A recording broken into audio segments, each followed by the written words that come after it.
Mother Knows Death, starring Nicole and Jemmy and Maria QK.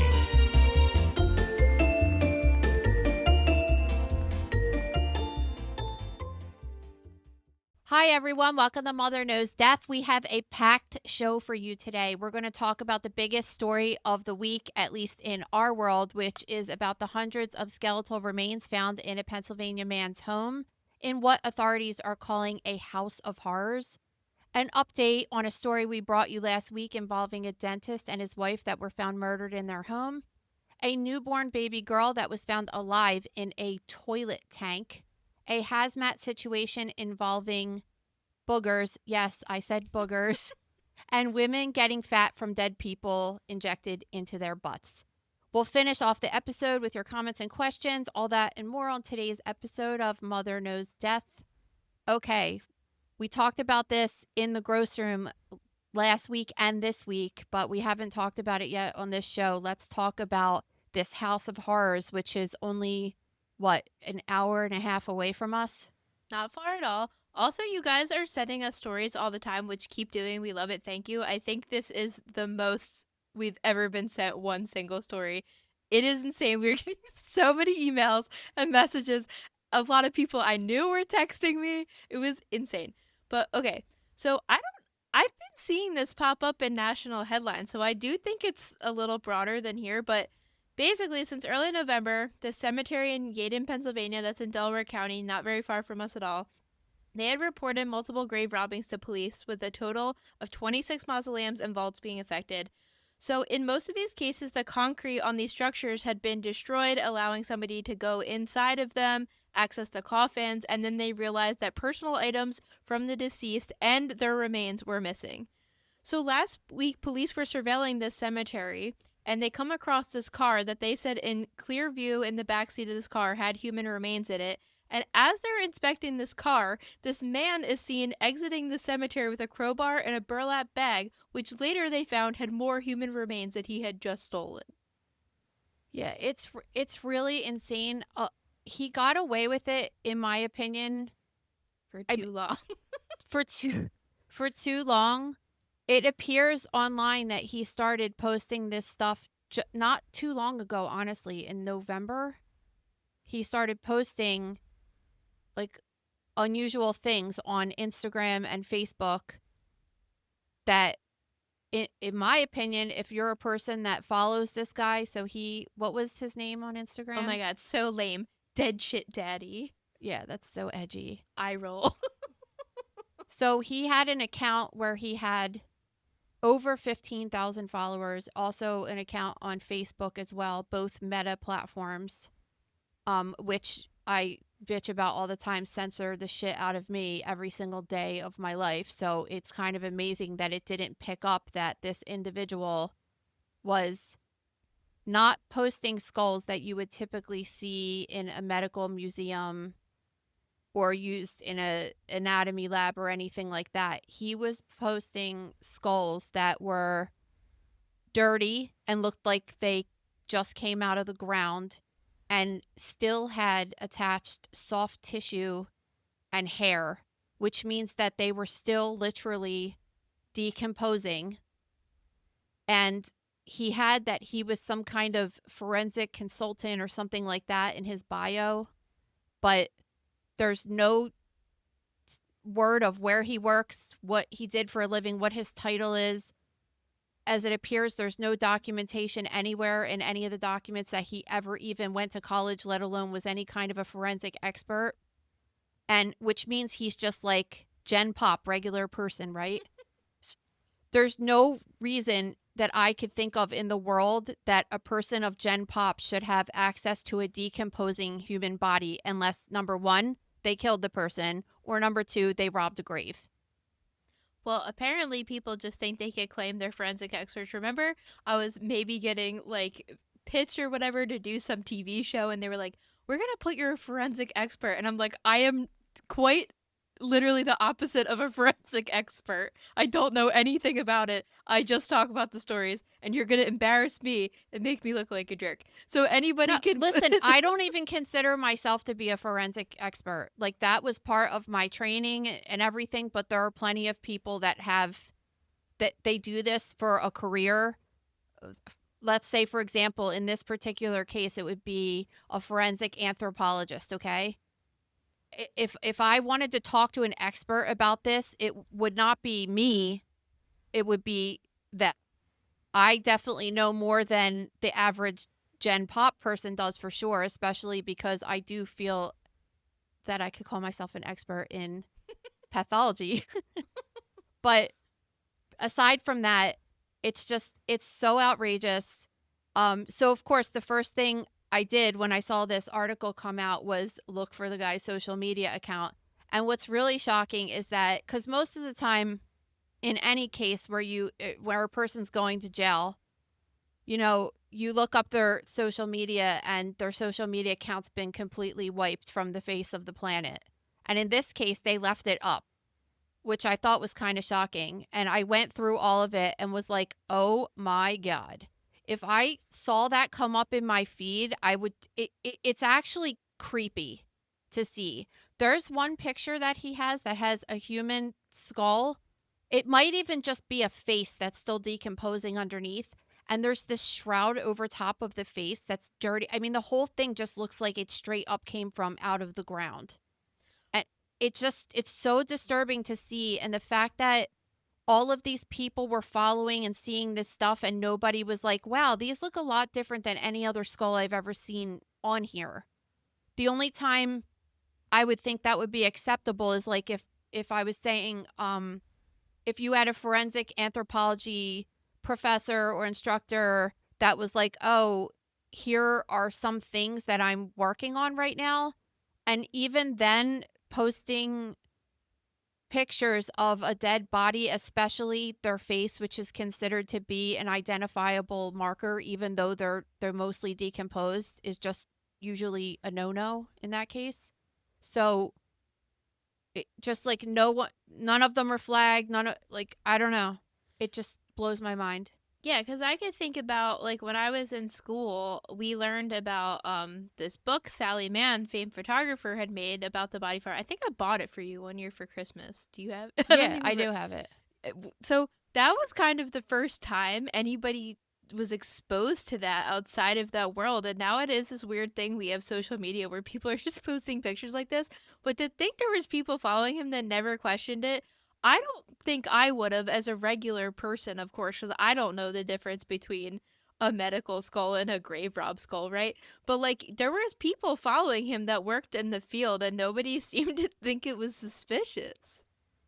Yeah, that's what kind of actually makes me wonder about those certain people that were following him that are in the field, that they weren't like, because of course, like the first thing I do is look and see who's following this guy that I know. And it was one of my friends who doesn't work in this field at all. So I texted, because my biggest thing was I wanted to see if anybody I knew was following him actually knew him, like in real life. Yeah. So I texted my friend and I said to her, like, dude, do you know this guy? And she's like, no. She's like, he just popped up in my feed. And I sent her the story. And she said, this is the thing that a lot of people in hindsight, she's like, I did think it was weird. Like, where was he getting all those skulls from? But I didn't really question it, And it's like, this guy was blatantly committing like a really serious crime online in front of everyone. And like, he was in plain sight with all of it. Well, let's talk about some of the crimes too. So I guess this cemetery, which was Mount Moriah Cemetery in Yaden, they first got a report on November 7th that a mausoleum had been broken into. And when they went up to it, they saw that there was a hole broken in the concrete on the side. So that's where he accessed it. And then I didn't even know this was a thing. There was a marble floor in the mausoleum that then had an additional hole broken into because there was more crypts underneath the ground, which I thought was really fascinating to just learn that fact. But he had gone down there and taken a body out of one of the crypts down there. But this guy is such an idiot. I mean, he left behind a ton of DNA, a bunch of evidence at the scene. So this cemetery in particular had about 26 mausoleums and vaults affected or robbed at some point or attempted. There was even an attempted robbery at another mausoleum that he was unsuccessful. So then the Yaden police start looking into this, and they find there was a similar report the day before the first reported incident at Mount Moriah, right outside of Scranton. So they look into that case, and that was a dilapidated cemetery with a mausoleum that was completely falling down. And they had a report that 2 bodies were removed from graves in that mausoleum as well, but they were later recovered wrapped in a plastic bag not far from the site. So I would say they have not yet confirmed, but if these aren't connected, I would think it was really weird. Especially because at both scenes they left behind like Monster energy drinks and cigarettes, and there's just DNA all over the place. This guy is like the dumbest criminal ever. Yes. Who breaks it? He broke into this mausoleum. You should see the picture. I have everything posted. We did a high profile death dissection on this in the gross room. But he breaks into this mausoleum and like doesn't close back up the hole, just like leaves everything open, including the carabiner he used to attach to a tree to hoist himself down into this hole. You're just like, dude, do you want to like clean up after yourself a little bit to make it not so obvious that someone just went in there and stole a bunch of stuff? Like, he's like a sloppy criminal on top of that, and just got, I guess he did it once and was like, oh, this is easy because did you say this, that Mount Moriah is not an actual active cemetery? Like, it hasn't been used since 2011, and there's volunteers who are overlooking it, which would just make it way easier to do something like this. Well, exactly. And the other cemetery right outside of Scranton is not technically abandoned. There is owners, but they live in Florida and they just totally neglect it. So again, there's volunteers taking care of it. But I've been seeing a lot of backlash that the property wasn't being surveilled from the time the incidents were reported. I mean, this was going on for about 2 months. I just don't think they have the resources, especially considering the site is abandoned, to have somebody monitoring it all the time. 24/7. This guy was going in at different times of the day, mostly in the dark, and doing this. So I guess around the same time, there was also a tip, right? Oh yeah, so there was a tip about the one near Scranton where somebody had called I believe it was the Plains Township Police Department dealing with that case. So they called that police department and said, you should look into this guy because I know somebody that's friends with their family, and apparently the brother of this guy, his name's Jonathan Gerlach, had been at his brother's house and saw a corpse hanging in the basement, but everybody was too scared to report it. Which also, why are you scared? Like, is this guy threatening or just a complete idiot, right? So they end up looking into him, and they found his car at the cemetery the day he was arrested, and obviously there was remains. After he's arrested, they get a search warrant and they go into his house, and the DA is explaining it as this total horror movie situation. There was 100 human remains in the house. He had a storage unit that had 8 additional corpses in there, and personal items from the victims, and mummified parts. Some of them were together, some of them were pieced together differently. This is the weirdest thing ever. I saw some of the video of the investigators that went in to look at the scene, and it is, you're just like, dude, what are you doing right now? It's so ridiculous. And I imagine that it smelled.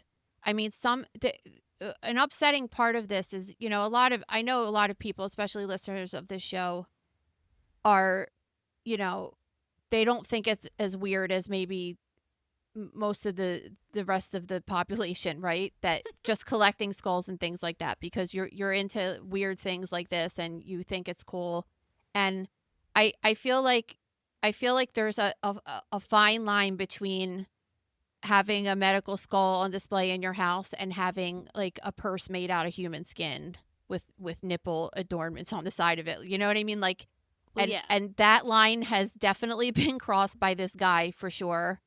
In the post we wrote about yesterday, I really go into detail about the sale of human remains, especially pertaining to skulls and bones, because as of right now in the United States, it's legal to sell human bones under certain criteria in most of the states. Some of the states, like I believe it's Louisiana, Georgia, Tennessee, and Minnesota, you're not allowed to bring in human bones and buy them, or you're not allowed to sell them. But every other state in the United States, you're allowed to. But it's not just that simple. There's a lot of rules that come with it. So I go into the history of these human skulls that are for sale and bones that are all over now. And really, it's just, back in the day in medical schools and stuff, people had these skulls and collected them, and just regular people collect them too. There's all different reasons why people are interested in collecting these, but they're here on Earth, right? So let's say, for example, because I have 5 skulls in my collection, maybe even more. I don't know. I feel like I have 5 or 6. So when I die, it's going to be Maria. My problem. It's going to be Maria's problem, right? And Maria doesn't really care about that shit. So if she goes to like the Mutter Museum and says like, hey, my mom has these skulls and I want to put them on display here, they likely won't take them because there's no documentation with them. They don't know where they came from. They don't know anything about them. They don't want them, right? So then what's Maria's other choice? She could either, one, throw them in the trash, which is just weird to throw a human in the trash like that. Or 2, she could sell them. And she can, because they're medical skulls. They were used in medical schools. They're old, and they fall within the category of like, I like to say it's like pet adoption, except it's skull adoption. It's just like you want to find the skull that's already here a good home. You don't want to create another skull that was resting in, in peace, that you took out of the ground and are now bringing it into the circulation, right? So it is legal and people do it all the time. And, I get kind of offended because some of the cops are just like, I just want to know what the hell people are doing with those when they buy it. And it's just like, I don't know. I just have it on display in my house and it's pretty cool. I use it to teach in the grocery room sometimes. I just like having it. I like having that part of the med school history and things like that. And I think that 99.9% of skull collectors are doing the same thing. Like nobody's doing weird shit with it. They're just like, oh, this is cool and I want it on display. So maybe I'll form like the Nicole and Jemmy library of forensic specimens. Whatever. it's just like that. I mean, that's what happens. It's just like a lot of the stuff that I have in my collection is from old doctors that just are like, oh, this is here. The wife usually accumulates it and is like, I don't want this shit in my house. It's a common thing that you hear about all the time. So it's also happening a lot and it's popular, and human skulls especially sell for big bucks. So the fact that this guy just was getting so many of them, posting them on Instagram, Facebook, and basically saying like, hey, if you want to buy this, it's available. But I mean, the most disturbing part is that, number one, a lot of the graves are very old, like 1800s years old. So it's disrupting historical cemeteries. So also you're just like, who is that person at this point? Are they going to be able to check DNA to say, so like that, let's say the first Mount Moriah, he took 26 bodies at least, right? How do you know which one's which at this point? Like, you're going to have to do, and plus the guy's making a shit ton of work for forensic people in the area. Like the forensic anthropologist and medical examiner and stuff is going to have to look at every single one of these, try to piece the bones back, like this skull goes with this femur, blah blah. It's just it's such a mess, and it's just kind of dick to even do that. Well, of course, it's so disrespectful on a million levels in general to disrupt a dead person like that when they're in their final resting place. And also, like, they're saying when he got arrested, he admitted to stealing at least 30 sets of remains and showed them which graves he went to. They're like, we know which fucking graves you went to. Like, you left a mess behind, idiot. We know exactly where you went. But exactly, like, how are you supposed to identify these people? The police said they're expecting an incredibly long process ahead of them. I can't even imagine. They did list all of the families at this cemetery that were affected, the graves that they know were broken into. So I guess if you have anybody buried in Mount Moriah Cemetery, I would advise you go review that list and see if your family's name's on it. So my mother-in-law's mother-in-law is buried in there. And then Ricky's boss's grandfather is buried in there too. But I don't think they were the names that were affected. But it is eerie to think about. And so he was taking not only just like old dead people, but also taking teenagers, children. One of the correlations that investigators made was that in this group on Facebook that sells human skulls, they found a post from someone that posted some things that they received in the mail from him and tagged him in it. One saying, "Oh, I finally think I got a teen for my collection." And the other ones were a baboon skull, a monkey skull, and a human skin bag. So to me, that's like not only was he taking the remains, but also, I mean, people are comparing it to Ed Gein. It's a little bit different because he didn't, well, that we know of, didn't kill anybody to do this, but it's equally as weird. But things like infant skulls, teen skulls, unusual skulls go for even more money than just like the average run of the mill 70-year-old dude skull. So but just they don't even look good, because when you get a medical skull, you know, they put dermacet beetles or something to clear all the soft tissue off, or they can put it in certain chemicals or cook it a little bit or whatever like that. I'm not exactly sure the process they do to it, but they could clean it. I believe they use hydrogen peroxide or bleach or something to clean it to make it look all white. And when you touch it, you don't feel like you're touching like a dead body part. Whereas these ones, they probably had this like weird low grade odor or high grade odor to them. I mean, you They could have, like, see hair coming off. they of have hair them. coming off them. I mean, exactly. And They said one had the pacemaker still attached to it. one of the bodies still had the pacemaker still attached to it, and one of the skulls had dentures, which that one really should have keyed off anybody that saw that to just be like you there are times, I suppose, with the old medical skulls that they could show that there's dental work done on the inside of them, and it could be used for dentists to show, but that wouldn't even be usual. You know what like, you ever go in the doctor's office and you see they have like a plastic uterus and they show an IUD in it, like what it Yeah. looks like?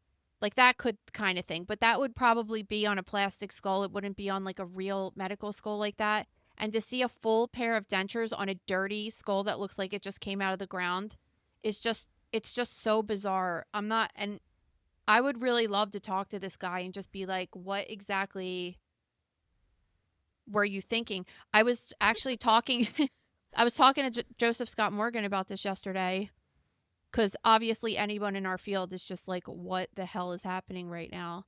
And he was just like, oh, I want to make a bet that this is not the first time this guy's done this. Oh, And no way. it's not like everyone's saying like, oh, he just started this on Halloween. And it's just like, That's not even I find that possible. hard to believe.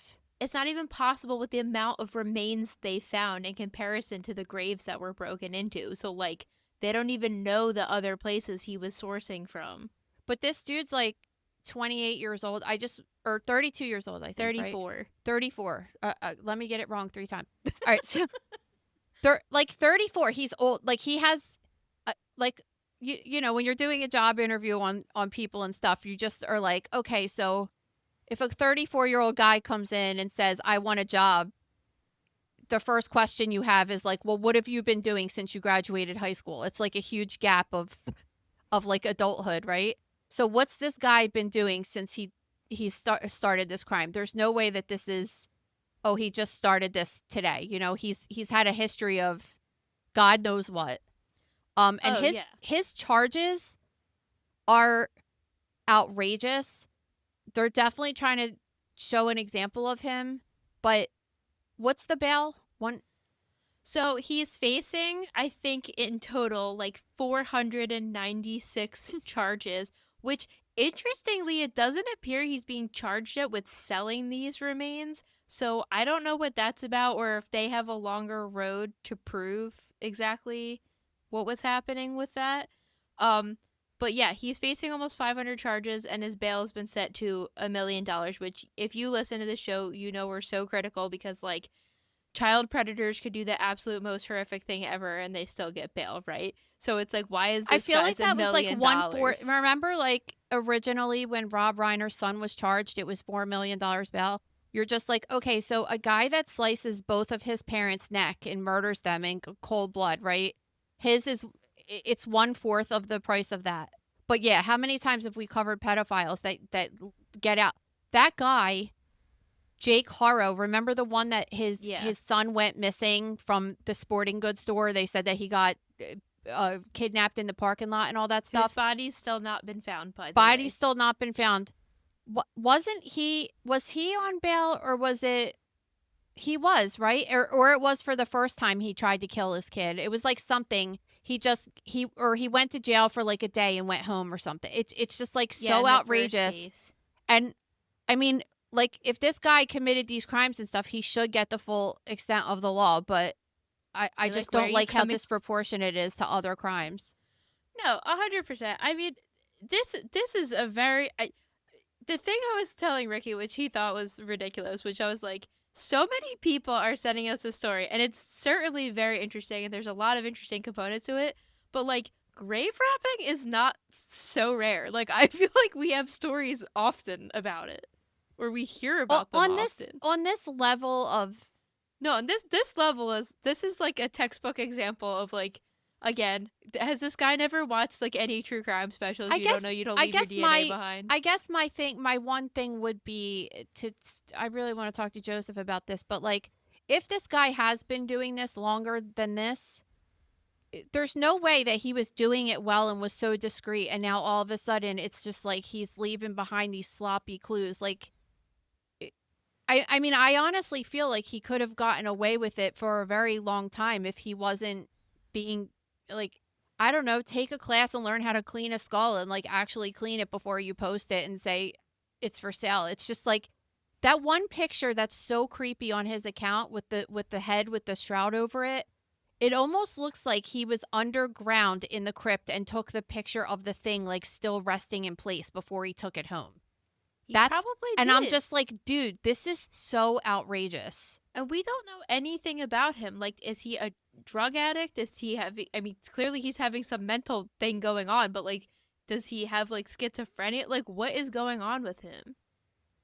Because I'm like, what was the attitude when they arrested him? Was it like, was he apologetic for doing it? Or was he just like, I don't give a fuck, they're dead and laying there, so who cares what I do with them? I don't think that he cared. I mean, he really just didn't even try to hide it. And to our YouTube live women, I am judging those who said he was really hot. Oh, come on. It was a couple of you. Listen, I'm just joking. We have our YouTube lives get a little out of control in the gross room. Last week's in particular. Last week's was out of control, and you know, some members mentioned that he was hot. I was just like, listen, like he's not my type. Like Luigi's more my type, which is just messed up to say. It's just kind of a joke we have. That's why we sell a tote bag that says fine specimen, because it's like, oh yeah, that guy's a fine specimen, but he's also a specimen, like weirdo, like not doing good things. But no, I mean, you could still appreciate if a person is good looking or not. Totally. And you can make the observation, but then I think once you've learned what they've done, you need to be like, okay, upon initial reaction, they are a hot person, but taking it back, no longer. Yeah, like how hot is it to show up to his house to go on a date with him and smell decomp in the basement? I don't know. We need to learn more. It's not like sexy time smell. Exactly. Like, did he have a girlfriend? Like, what was going on? We need to know about his personal life. Yeah, I mean, something's off because, like, if you're doing something shady like that, you would think, oh, you're not going to invite your brother over, and your brother's just like, oh, there's a dead, decomposing body, like, hanging in your basement. That's totally normal. Like, there's some kind of disconnect there. He really wasn't trying to hide any of it. And according to the probable cause affidavit we read, the brother did confirm that he saw it. So, like, why didn't he call police? Like, I don't know what people do. Like, well, I just can't. It's weird because I think that in general, if you're a normal person and you walk into someone's house and see something like that, you're just kind of like, well, the guy, I mean, it looks like he collects skulls. Is that like, am I really seeing this? Like, I don't know. I feel, and then of course you have the it's your family. So a lot of people don't call the cops on their family when they know they murdered somebody. You know what I mean? Like, it's very hard. I know a lot of people say, yeah, if my kid did this, I would call the cops. And it's just like, I don't really think you know until you're in that exact situation how, like, how you would react and feel. And I mean, maybe the guy just told, you tell the girl, so then the girl calls the cops, and it's like, well, I wasn't the one that called the cops. That's like exactly what happened, kind of. Well, it's funny you brought that up because in the episode with Cheryl, we talked about the interview that Koberger's sister did, and I had said Oh, that I was upset that I missed out on that because I had some feelings about that. well, she had said in the interview that if she had any inkling it was him, like for real, thought it was him, she would have called the cops. And I said I thought that was respectable that she said that because most people don't. And then I hear on other shows that she's getting a lot of criticism for that, saying it was attention seeking. Well, listen, I didn't even have to read or listen to or whatever the interview was. It just a written article? Yeah. Or was it? I didn't even have to read it because when I feel like if you're the biggest story, I almost kind of feel like that with Karen Reed too. She just did some interview with. Did you see she did her first interview? No, but I did watch the Lifetime movie last night, guys, and I cannot wait to talk about it later this week. So she did an interview with someone, which I mean, like, listen, I'm not the expert on like who's got the popular podcast and stuff, and obviously Wall Street Journal is like a really big deal, but I think in this particular field, if you think about all the people at CrimeCon that are like the true experts of this entire field, why wouldn't she have gotten interviewed by one of them that are really immersed in the case and know all the details of the case and know, because she doesn't want to be asked questions Well, that would put her on the spot because it's bullshit. Like she's actually like it's just a lie. It's just a total lie. Well, she's a finance professor, so she's probably more comfortable, exactly like you're saying, she's more comfortable with the idea of Wall Street Journal because she's more familiar with their work, because that's probably like her go-to news outlet before this whole thing happened. And why in the world would she want to be interviewed by a true crime expert or a police officer? Well, she didn't want to be interviewed. She wanted to go on a platform that allowed her to say the narrative that she wanted to give to people with little pushback. Exactly. And that's exactly what happened. So it's like with like most people reading that, even my husband, he'd be like, whatever, because he doesn't know, like, if you're not following that case, like, nobody really cares. And then you would be like, oh, like, feel sympathetic for it. And it's just like, no, we know there's so many people in this field that know every single second of that detail that happened over the course of days. And just let's use for example that you heard about this. You've confirmed to us that you heard that there was this person that killed a bunch of college students. And then you thought that you heard that it was his exact car, right?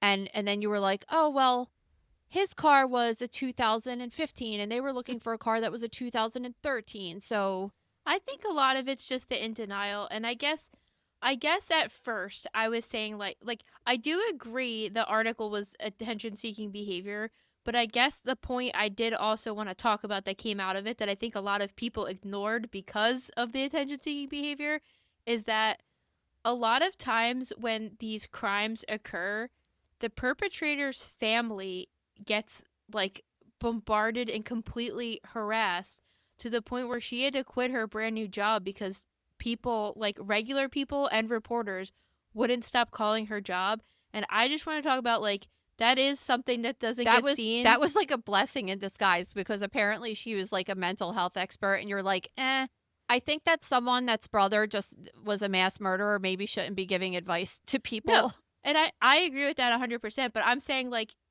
even take Koberger out of this equation. I think when something horrible happens like this, a lot of times the families really have nothing to do with it and their lives are ruined Obviously not as bad as the victims' families, but I'm saying like their lives get ruined in a different way, and Well, not a lot I of mean, people Jim care Smith about even that. said that with Gabby Petito, that his family was, and his daughter was the victim, but just Yes. saying that his family was getting harassed by the media and stuff like that, and I understand that Yeah. 100%.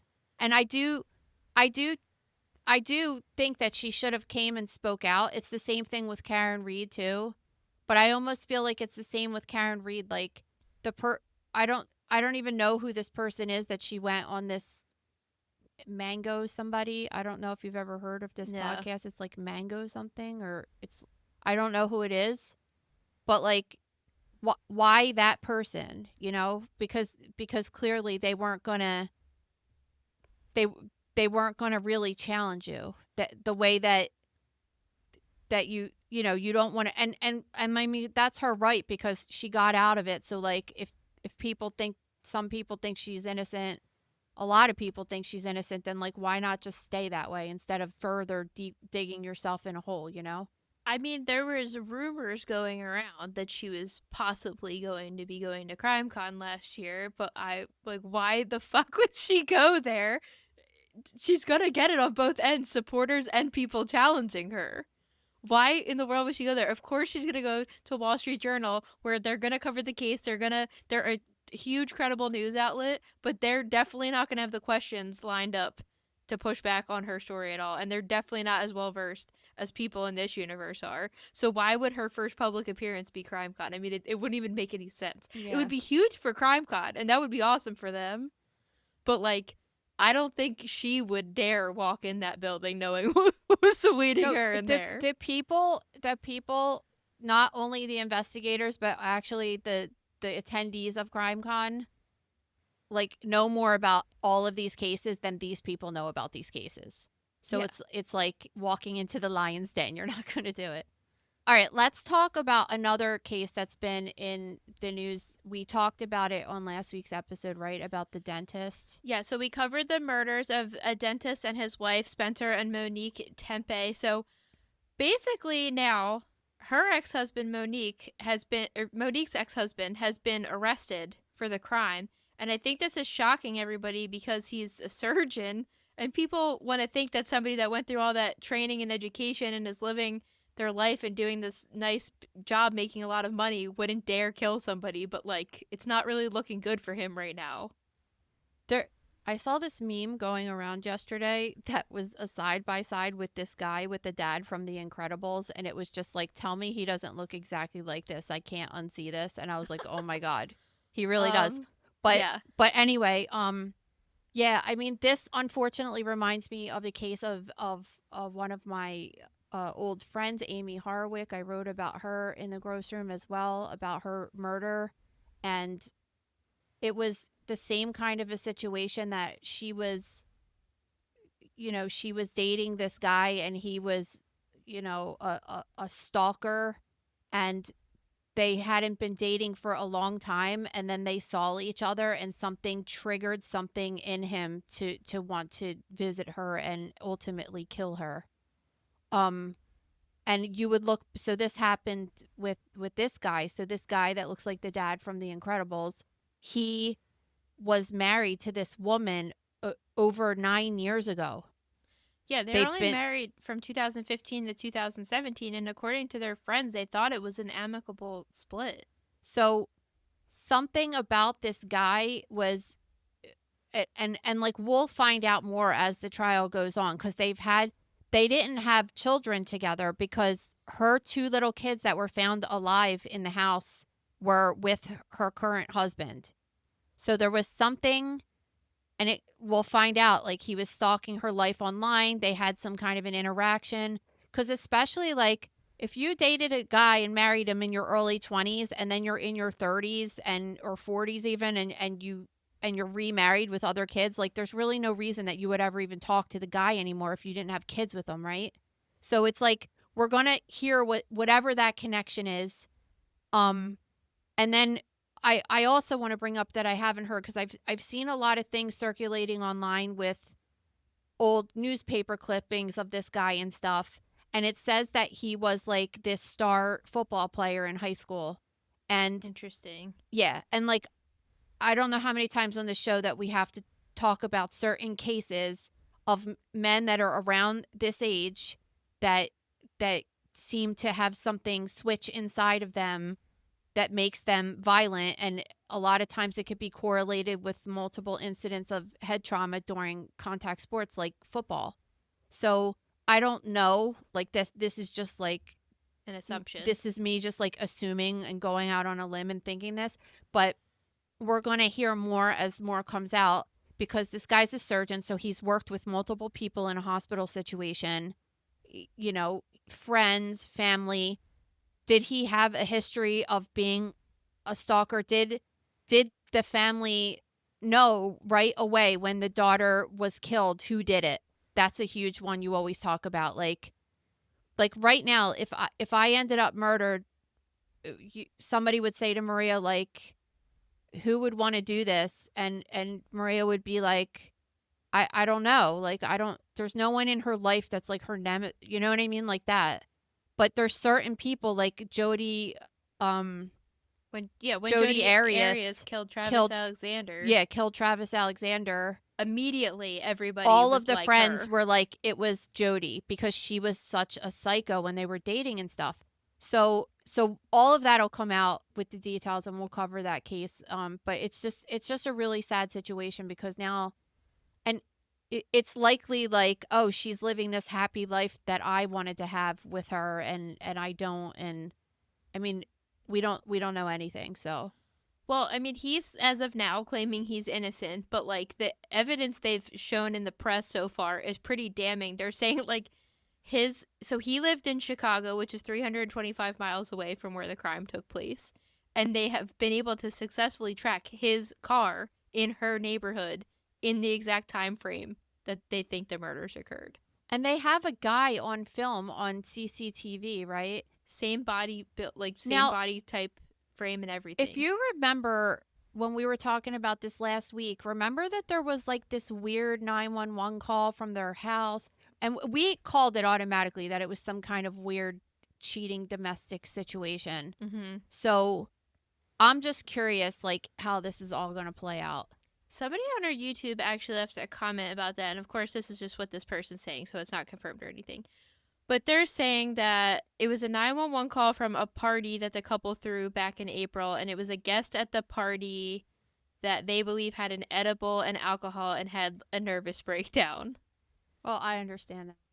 So we did know from the beginning that So it really wasn't her. it probably has nothing to do with like Yeah, just like an eerie a rando fact. friend that just like thought they were taking a gummy to get a buzz and like was blitzed out of their minds. It's happened to me before. Trust me, I know. I mean, definitely with what ended up happening, it's like really scary to think about, but I don't think they're connected at all. But I'm interested what we're going to learn about this guy and if he's going to end up going to trial for this. This episode is brought to you by The Gross Room.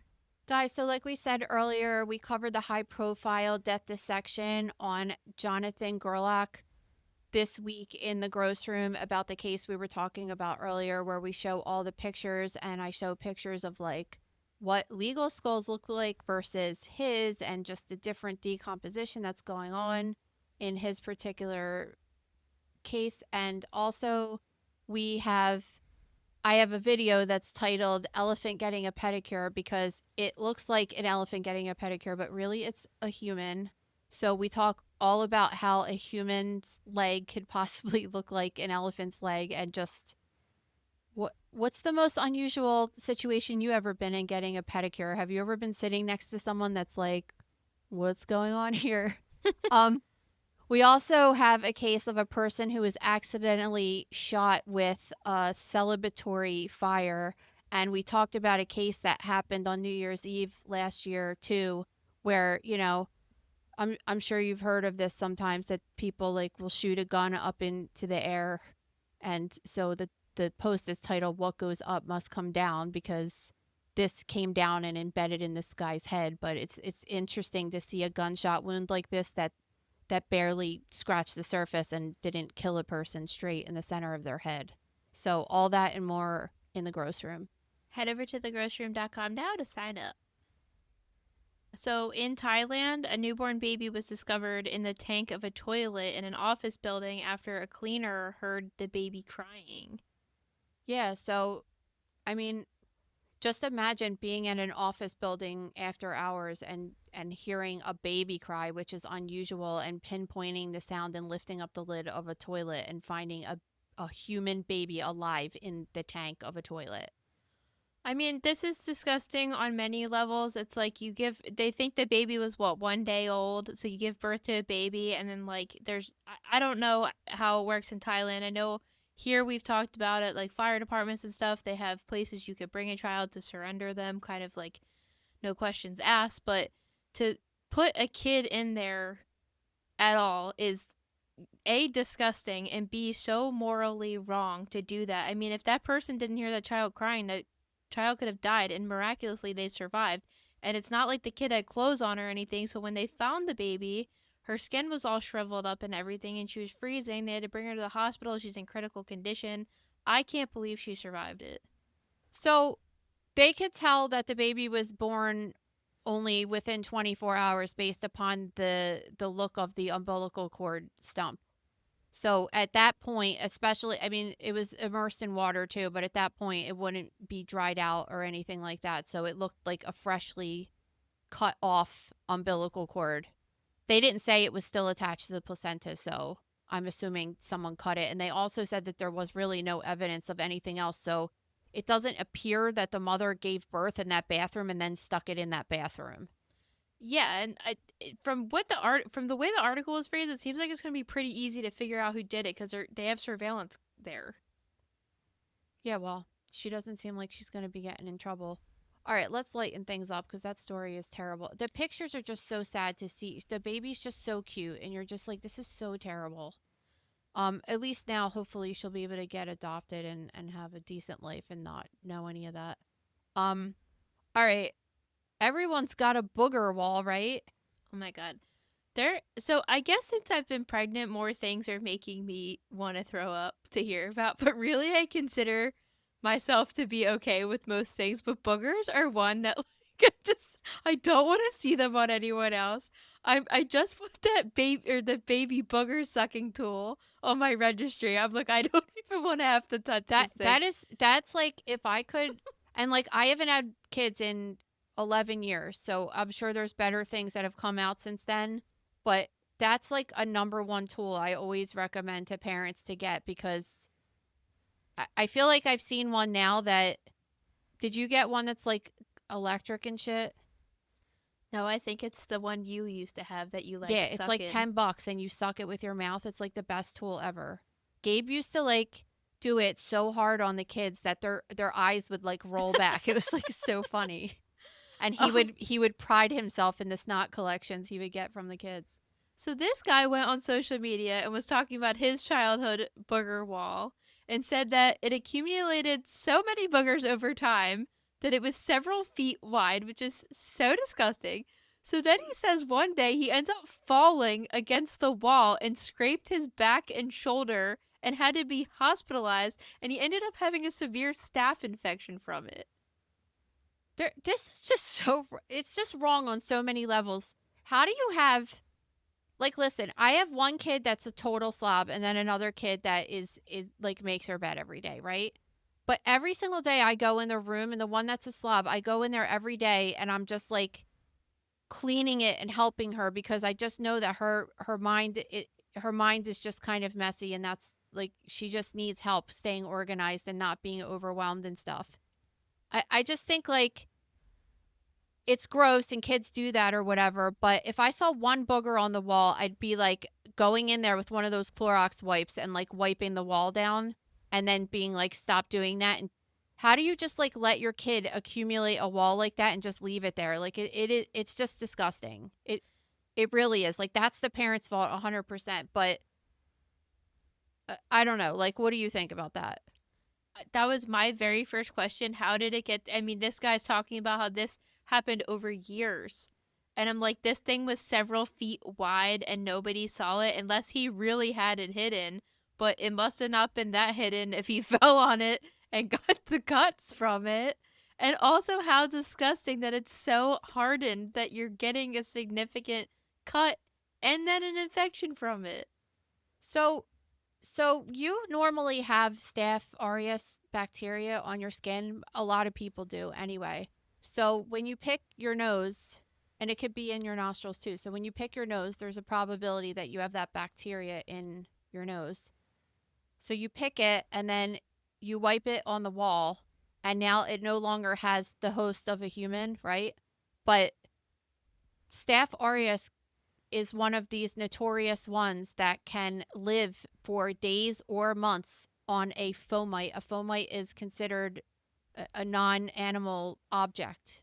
So this is why staph infections could be so contagious, because gym equipment, that's why they leave those alcoholic wipes there. You can catch it from gym equipment. Wrestlers can catch it from the floor, and you can't really, I mean, obviously, like, leaving the boogie there with it sitting there is just, and breaking the skin is just asking for it, right?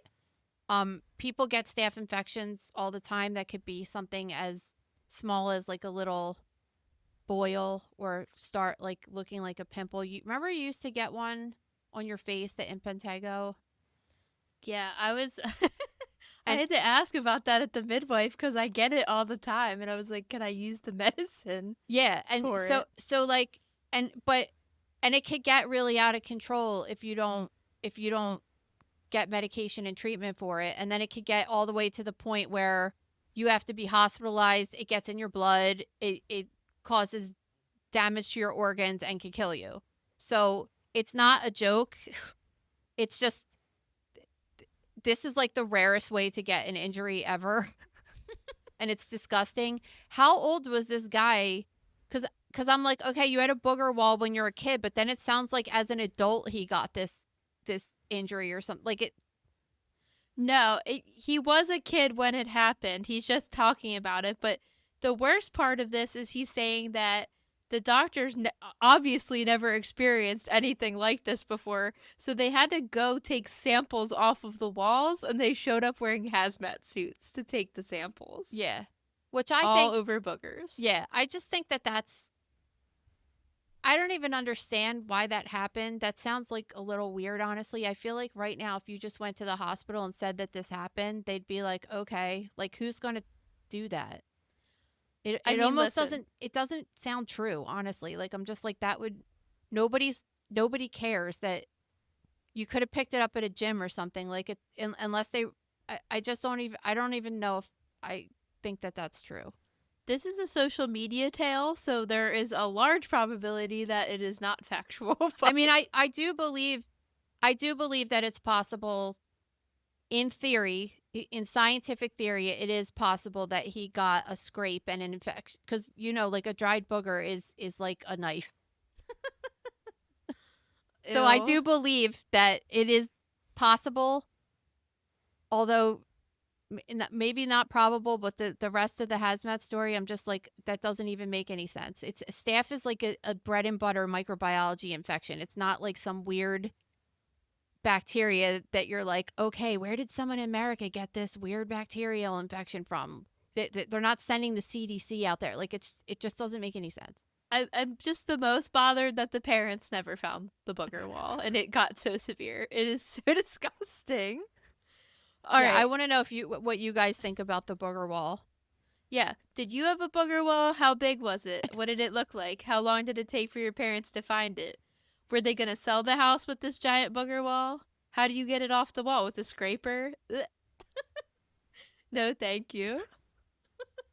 All right. Apparently, people are now getting BBLs from a product that's sourced from cadavers. So, plastic surgeons are saying that this is good, because sometimes when women, or I guess men could get them too, when people go get a BBL or a Brazilian butt lift, the typical procedure is that they liposuction fat from your abdomen and from your flanks, and then they take that fat and then they re-inject it into your butt to make your butt look bigger. But sometimes there's challenges, because if a woman is really skinny, there's nowhere to liposuction fat from. or if the woman or the man, whatever, if the person has already had previous liposuction, it's very hard to get more fat off of them. So they take fat from cadavers and they process it by clearing. They say they're able to clear the DNA and everything from it so a person doesn't have a reaction to it. And then they're able to inject it with a needle in an office where you don't even need to get general anesthesia.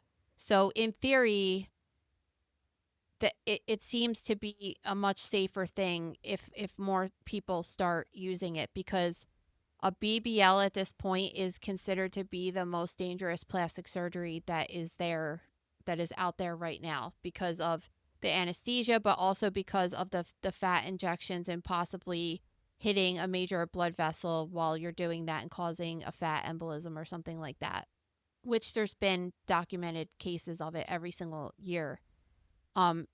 So there has to be special, really skilled surgeons that know exactly how to do this procedure and not hit the wrong area by accident. And obviously we know that people go to other countries to get this stuff done and or illegal clinics, people not skilled in anatomy to really know like how you can cause a serious problem with someone. So this was answered in the article a little bit, but one of the things was, well, when you donate your body to science, like if I say when I die, I want to donate my body to a medical school or, to science in general, you're like, I wouldn't think they were taking my fat to use it to charge people to inject it into their bodies. But this company's saying that everyone that donates to them is aware that it's being used for this purpose. But I also just think it's weird that you donate to this company and then this company is then I mean, I understand that they're processing it and stuff like that, but they're still making money off of something that was given to them for free. Yeah, because it said it could cost up to $10,000 with this specific product, but I don't know what BBLs cost, and I assume like when you're in California or Miami or a higher income area, and whatever, depending on the clinic or the doctor you're going to, it said online they go up to 20 grand, which I think is pretty cheap for one of those, isn't it? Like, oh, you can get pretty them, major. but if you go to one of these like mass produced clinics, like in Miami, you could get one for like 5 grand or 6 grand. Wow. Yeah. Well, the thing is that people will pay it. People want it done, and people will pay it. I'm of the sometimes I see people that have that done. And I think it looks good on a lot of people. Other people, like, especially they're talking about, like, people that are so thin that there's no fat to suction off of their bodies to put it in their butt. Sometimes I see people have these huge butts and their thighs are so skinny and it just looks so weird. Like, it's so obvious, but whatever. Like, people also get big fake boobs that look obviously fake. And, like, some people are just going for that look, so. I even said to Ricky last night, I was like, I don't understand how people get these enormous boob jobs when they're super skinny, because I feel very front heavy right now between like my belly starting to get bigger and my boobs getting bigger. And why would you want to live like that all the time? It's so uncomfortable.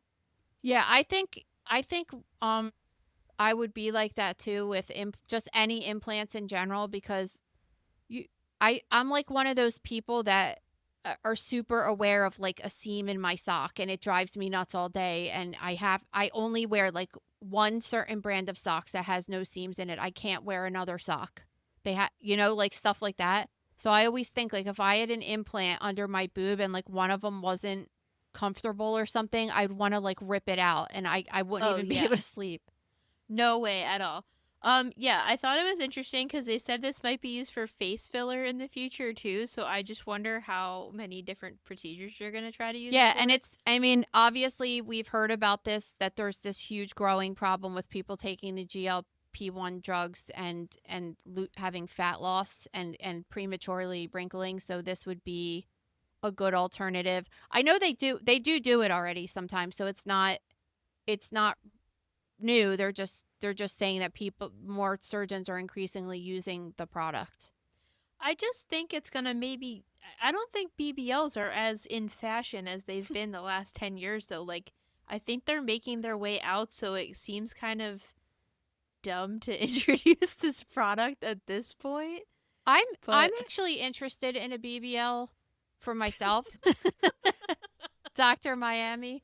No, I seriously like I have like Taylor Swift flat ass syndrome. What's it called? There's like a name for it. That people have like a name for her. A pancake butt. It just like I would be interested in it, but it's just so dangerous. And if I was Nicole and didn't have little kids, I would have gotten it done. I'm not lying. But the procedure is so risky that I'm like, does it bother me that bad that I have a flat ass? Like, yes, it bothers me, but like, I'm not going to risk my life when I have little kids for that. It just seems like it's kind of a bigger risk. But I'm interested in it because because for me, I have like the widest hips and the biggest thighs anyway that nobody would even be like, oh, that looks weird, because it would match. You would, and when it looks good, when it's on a body that's proportionate, like I feel like it looks like good if it's not overdone. I would never get like breast implants, but I think in the future I could be. Don't they do like a lift or something where they can like make them smaller, but like make them nice? Yeah, but I don't know. I don't like the scars. I feel like scars are kind of distracting, and some people will say that they could barely see their scars, and that's fine. I'm just like so white, so you could always see my scars if I had them. I feel like they should be able to do like a Build-A-Bear situation, like your boobs are just kind of deflated, so just like put a hole in it and fill it up with some fat or Like something. just stuff it. Just stuff it like the empty Build-A-Bear. Oh my god. All right, on to your questions and emails. This first one was sent to us on Instagram. I'm not going to share this person's name because some of the information, I don't want people figuring out who is. She said, I recently listened to your podcast about the Baltimore County firefighter that violated his station. His name is Christopher M. Carroll. He was in court on December 29th and apparently also did this in restaurants and in the gym.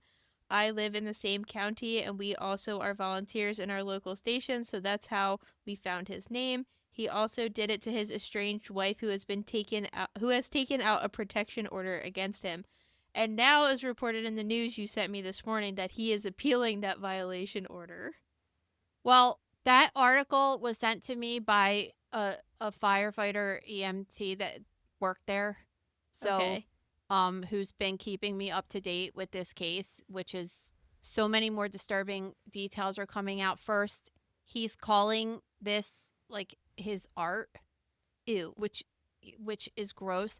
The grossest thing though is the wife found videos of him ejaculating into her mouthwash and saying other products that their children also used. All right, that's like, not that the whole thing hasn't been crossing a line, but that's jail forever. Like, you are subjecting your own children and any children at all to this. This is disgusting. Some of these stories that we read, you just think, okay, the kids, I don't even know how old this guy's kids are, right?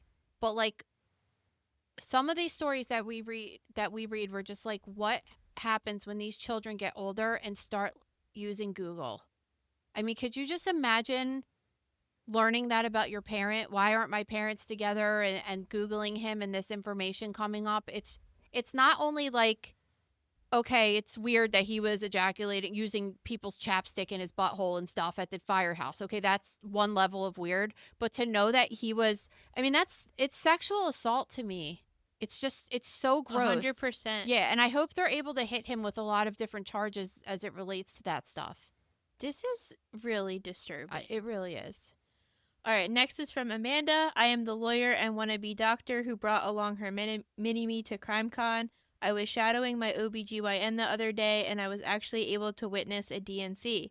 During the DNC, the doctor discovered a longitudinal vaginal septum that ran the length of the vagina but stopped before the cervix. She only had one cervix, but during the DNC, the physician found a possible bicornuate uterus? Is that the right pronunciation? You say it. Wait, the physician couldn't tell if it was that or a single with a huge septum. This lady had experienced repeated miscarriages, and the physician has never had the ability to examine her because the patient always presented at the time of loss. She has no issue getting pregnant, and the septum was so flexible it ends up laying against the vaginal wall during examination and intercourse. The HSG never showed the separate cavity. So that's part one to that. So do you want to comment on that before I get into the part two? Yeah, so What is the correct pronunciation when you first? when you're developing as a female fetus, you have these ducts called the Mullerian ducts, and there's two of them. And as the fetus is developing, those two ducts get together and they fuse to make one, which ends up being the uterus, cervix, and vagina. But just like everything while we're developing as a fetus, something could go wrong or not go 100% right. And when those two ducts come together, sometimes they stick together, but they don't completely form one tube. It's only, it could be like two tubes or part of two tubes, right? So there is a possibility that the two tubes get so close together and just stick together, but they essentially make two separate vaginas, two separate cervixes, two separate uteruses. Depending on at what state of fusion that is what this lady is describing. So she's saying that this woman had a septum between her vagina. So she basically had two vaginas is what she's saying. But she's saying that septum in between the two vaginas was so soft that when the penis went in the one side, it pushed over to make one vagina, basically. Like, it was soft. It wasn't hard for a penis to go in there. Does that make sense? Yeah. So, but then at the level of the cervix, it seemed to have fused just fine and there was no issues, which is why there's one cervix.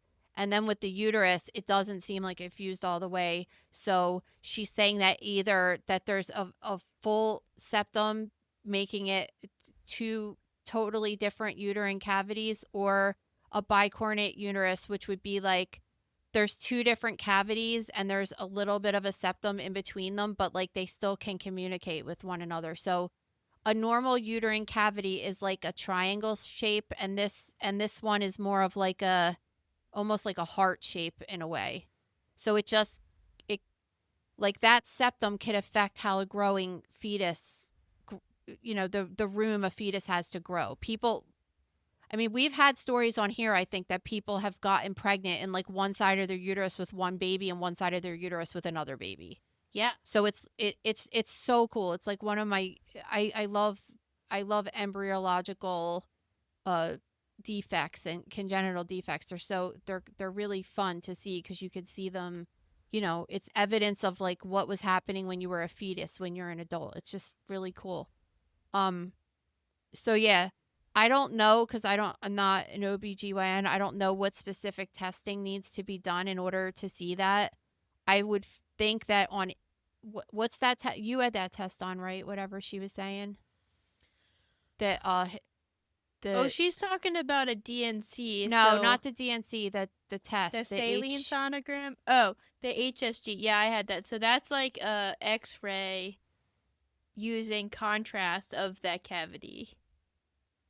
Yeah, so that's weird that wasn't picked up, but I don't know what the typical test is to show that. But it's still interesting because it's not very common congenital defect. Yeah, that is interesting on that test because I thought that's just the whole point of that test. I didn't look at the pictures like super long, right? But like the doctor that did it was showing me like how fucked my fallopian tube was on it. So yeah, I mean, I do think it's interesting that it didn't pick it up, but I think it's cool. Like, I wonder what it looks like, what the full thing looks like. I guess you won't know until the end of her life, right? Unless she's cut open or whatever, what the full cavity looks like. Yeah, I mean, I've seen them in surgical pathology all the time. You get a hysterectomy for it. Yeah, but it's super interesting. I feel like an MRI or another test could really look at it better. I'm just not really sure exactly how they see it, but I mean, what did she just say? How did they figure it out? Because they were doing the DNC. So DNC is dilation and curettage. They're done they could be a procedure done so they dilate the cervix and they go up inside of the uterine cavity and they kind of scrape it out. It can be done in abortions, but it also could be done in a person that had a miscarriage and maybe all of the products didn't come out. Or it could also be like I've had one done because I had endometrial polyps, so I had to get it done like as a biopsy kind of. So there's different reasons why they do it and why they could have been up there. But if she was having trouble getting pregnant, that would definitely be a test to help figure out what was going on in there. All right, so part 2 of this is also I kept thinking about the Chipotle case to give some procedural insight. The petition in a case only needs to state the amount of damages for purposes of determining the correct jurisdiction for bringing the case, its strategy. The pleadings are also unspecific because most of the time discovery is required to further prove allegations, and in general, specifics are left for the jury. The other party will discover what they need to through written discovery and depositions. And finally, when it comes to damages, you must have some type of damages. In Texas, mental damages must accompany a physical manifestation. We need something objective to determine the value of the case, and we do not want people taking advantage of the courts for damages that are unmeasurable and based on what could have happened versus what did happen. Bystander cases are appropriate in cases of a family member witnessing a loved one die or be seriously injured.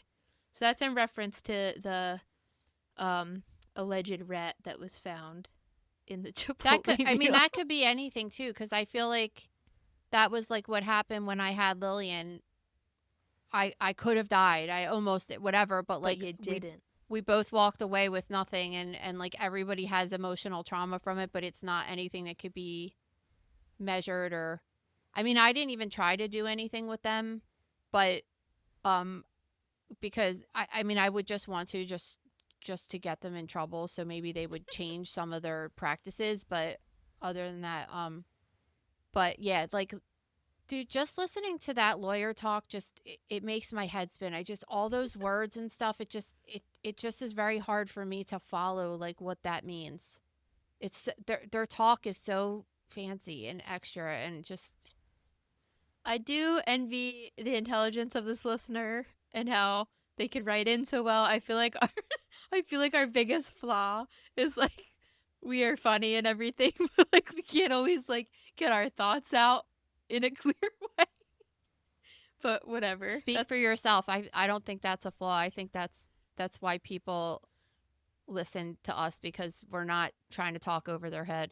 But yeah, like we you know, I've dealt with a lawyer for a contract before, and I really envy people that can do that job, because I wanted to cry just trying to read the contract. Like I seriously wanted to cry. I'm like, how could you sit there all day and look at a couple pieces of paper and go by line and just dissect what every single one of them means and how it might affect your client?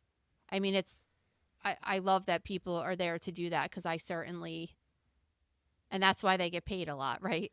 Well, I think some people also just like doing it, like sitting, especially when you're doing contracts. Oh my That's God. all they do. I mean, you saw how they were nerding out over it. Oh, yeah. So they must get some satisfaction from it. Yeah. But all right, last. As mother and daughter, what's your biggest similarities and differences? Isn't that something the listeners could probably already figure out? Yeah, I'm interested what they think based on knowing us. I mean, I feel like I don't know. I feel like we're the most similar and the most different people at the same time. It's this weird dynamic. Maria is like an Uber rule follower, and I'm an Uber not rule follower, which gives me massive anxiety. And hers gives me massive anxiety. I am super A-type. I write a list every single morning for my day, and I write one for the week at the beginning of the week. And if I don't get things checked off, I get major anxiety. And she doesn't give a shit when things get done. I haven't checked my email in days. I don't write people back. You have 30,000 unread emails. I don't keep the red push notification there longer than 5 minutes. I am of the mindset that I don't feel like I have to answer to anyone. We know. Well, I'm serious. Like, just because phones exist doesn't mean that I have to get back to people. It just doesn't. Like, I don't owe that to anyone. I agree with that. No, you But- don't, because you can't even sleep if you don't write somebody back. It drives you nuts.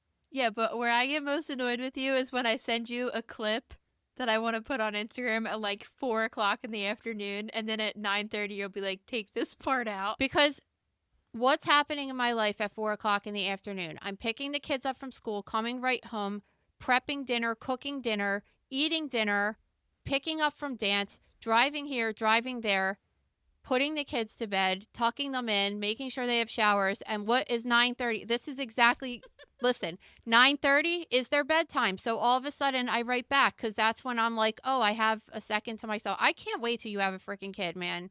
You're just going to get a big culture shock of what No, I'm life gonna is give really you like. a dose of your own medicine and see how it feels. No, I'm really looking forward to watching this. I'd say, And I'll be To like, oh, you couldn't get back to me for 4 hours? Oh, were you busy or something doing something?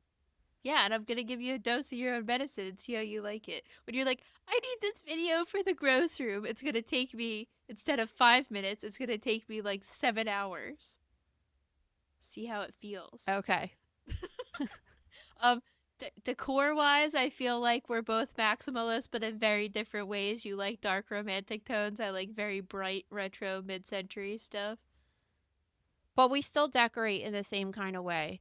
We decorate in the I same guess kind it's of way. maximalist, you're saying. Yeah, like I feel like it's the way we dress too. Like you have a very specific style, and I do, and they're like similar but different. I lean more into your style for the show because that's kind of what the show vibe is, and I like to match and be coordinated and everything. But in real life, I think I wear way more bright colors. We're and both everything. really good with colors. We're really good with colors. Sometimes it's like the worst curse you could No, ever imagine. it is the worst curse. It ruins my life. But And yeah. did I tell you I pinpointed that to my childhood? No. When I remember, I just realized this over Christmas. When I was a little kid, I would just be in the car. You know, we didn't have phones and stuff, so we actually had to look out the window when I was a kid. And I would look at all of the houses and get like crazy when people have Christmas lights that don't match. Even if it's like the same colors, but they're like different sizes and stuff like that. Like I would just like strip the house in my mind and be like, oh, if the Christmas lights looked like this and like that, it would just look so much better. And now I'm like, I was doing it recently. Even how they're hung up and everything. Like I was doing it recently when we were driving around on our trip because people still have their Christmas lights up all over the country. And I was just like, wow, this is where I've been doing this since I was a little kid. I told you, I was at the store. We have red and white, warm white lights. And Ricky goes and picks up this box of icicles, and they're cool white. No. And I'm like, you can't do that. And he's looking at me like I'm crazy. And I'm like, you can't have cool white with warm white. If I went over your house and saw that, I would rip it down.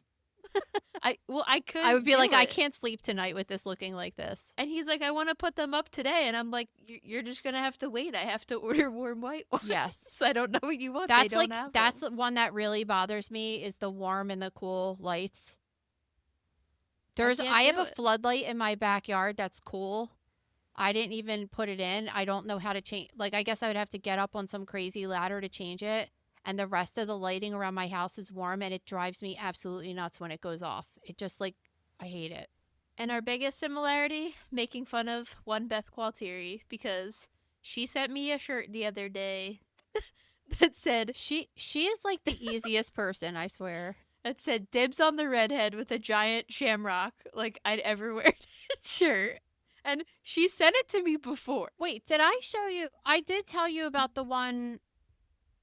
I told you about the one that she sent me with the Christmas sweater that was like days after Christmas, and it was Yeah. terrible, and it was just like, what did it say? It was something about like liking the color pink, and It was something about flamingos. you know, so I just downloaded this new update on the phone, which is something that drives me absolutely crazy. You know how you used to go in your text messages and then you could you could hit the person's face and then all of your pictures that you've had in your conversation show up. Mm-hmm. I just can't figure out how to do that anymore, and I'm not even sure it's an option anymore. Do you have the new? I don't think I have the new update, but I've noticed lately it's not accurate because I will know for a fact you sent me a picture like yesterday, for example, and when we text so much in between that I'll just hit that to try to find it and it just won't be in there, but if I scroll up, it will be there. So when I go in here now, it says, I'm in Gabe's, for example, it says download 653 attachments in iCloud. Why? So I just can't see. Man, that's going to really mess It is, me because up. I reference that. I use that a lot. But with typical Apple, like it just every single time you have to progress and just make it different. Everything's different. Every single time I text you, I feel like I'm in Instagram and sending a message to you because that's what it looks like now instead of the text message. And I had to update. I can't do this. I know. It sucks. So anyway, she sent me a picture of some really cheesy Christmas sweater from Temu. Everything's from Temu, of course. She sent me one a couple weeks ago that was the same exact thing, and it said dibs on the fireman. And I'm just like, what? Something triggers in her head that she's just like, fireman Nicole, text, send. There's no other thought outside of those things. It's a very primitive way of thinking. It's just like, Maria, cowboy stuff, text message, send. It has something that she'll like. Oh, I see a cowboy boot. Get it. I called Pop Up at like 9 o'clock this morning, and he said she was awake, and I said, "Oh, I'm surprised because it's the middle of the night for her." Oh, and he thought that was the funniest thing ever. It is. We always mess with her because, like, I'll call and then, especially on the weekend, and it'll be like 10 o'clock, and she's like, I could clearly tell that I woke her up, and I'm like, Mom, I'm done like half of my day already today. It's 10 o'clock in the morning. I've done like I've written 3 articles. I've cleaned this. I've watered my plants. I made the bed, this and that, and I'm like, and you're still in bed. That's.